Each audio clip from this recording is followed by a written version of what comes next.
If you do not find a way to make money while you sleep, you are mathematically guaranteed to work until you die. Right now, you are likely selling the only asset you cannot get back, your time. And because time is a finite inventory, your income has a hard physical ceiling. Even if you charge $1,000 an hour, you cannot work 25 hours a day. When you stop moving, the money stops flowing. To break out of this linear equation, we are going to use a specific 4-step system called the escape velocity blueprint. This is a method to permanently decouple your time from your income. Over the next few minutes, we will look at how to use digital leverage, tax advantages, and automation to uninstall your employee operating system and replace it with the skills of an owner. This is how you escape the employee cage. You stop renting out your life, and you reclaim your freedom through mathematics. Step 1 is understanding the tax penalty. The tax code of nearly every major country sends a clear message. It wants you to be an investor, and it actively penalizes the employee operating system. If you earn a salary, you pay income tax and payroll tax. The government takes 40%. In contrast, capital gains are taxed at a much lower rate. The system needs innovation to grow, so risking capital is subsidized. Selling time is penalized. Then comes the inflation lag. Asset sizes like real estate and stocks rise first. The rich get richer immediately. Your wages are sticky. By the time your boss gives you a 3% raise, inflation has already consumed 10% of your purchasing power. On the left, linear growth. 1 hour of labor equals 1 unit of pay. It flatlines at a hard physical limit. On the right, wealth is exponential. A profitable software business curves upward infinitely. Income scales whether you get out of bed or not. Staying in a salaried role guarantees you will stay on the losing side of the inflation equation. Shifting to asset ownership is a mandatory survival tactic. The reason most people stay in the linear trap is biology. A predictable monthly paycheck triggers a dopamine release. It tells your brain you have food and you do not need to hunt. Over time, this predictability domesticates human ambition. Step 2 is taking back control without ruining your stability. You do not quit your job tomorrow. Instead, you reframe it.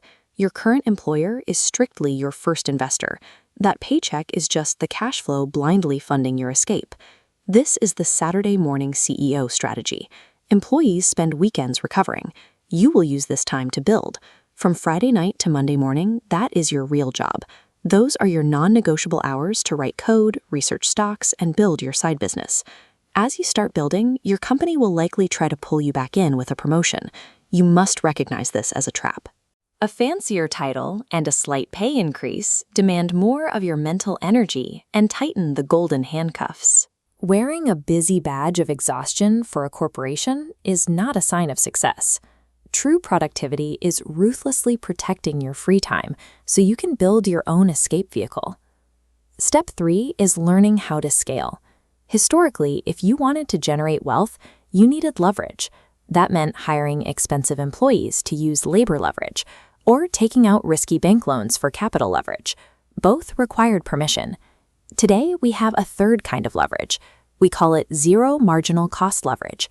This is code and media. When you write software or record a video, you create it once, but you can distribute it 1,000,000 times. Replication costs 0. You need to choose one of these tools today. Whether you learn to code or create media, you use these assets to entirely decouple your physical effort from your financial output.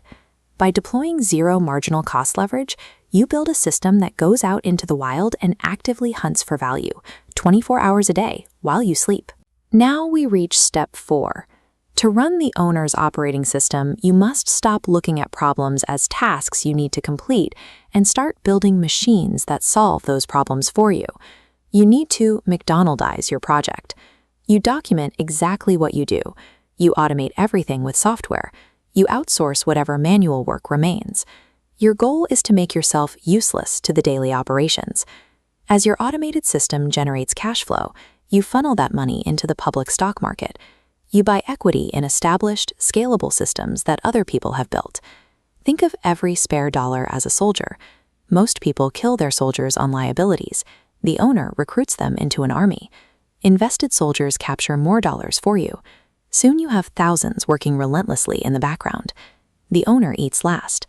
You take the income from your side project and you use it to buy pieces of other people's brilliance. You let companies sell products across the globe while you play bridge. True independence arrives when your business systems and your invested soldiers generate enough capital that your physical labor becomes completely irrelevant. This brings us to the finish line: escape velocity. This is the exact mathematical moment when your part-time income and your investment dividends exceed your full-time living expenses. Once your weekend hours are blocked, your digital leverage is deployed, and your equity is compounding, you hit that number. Your boss no longer owns you. To ensure you stay on this path, apply the rocking chair test. Imagine you are 90 years old, sitting on a porch, looking back. You will not regret missing a promotion to senior vice president. You will regret spending 40 years building someone else's dream while yours gathered dust. Time is the only asset you cannot buy back. The door to the employee cage has always been open. You just have to make the deliberate choice to walk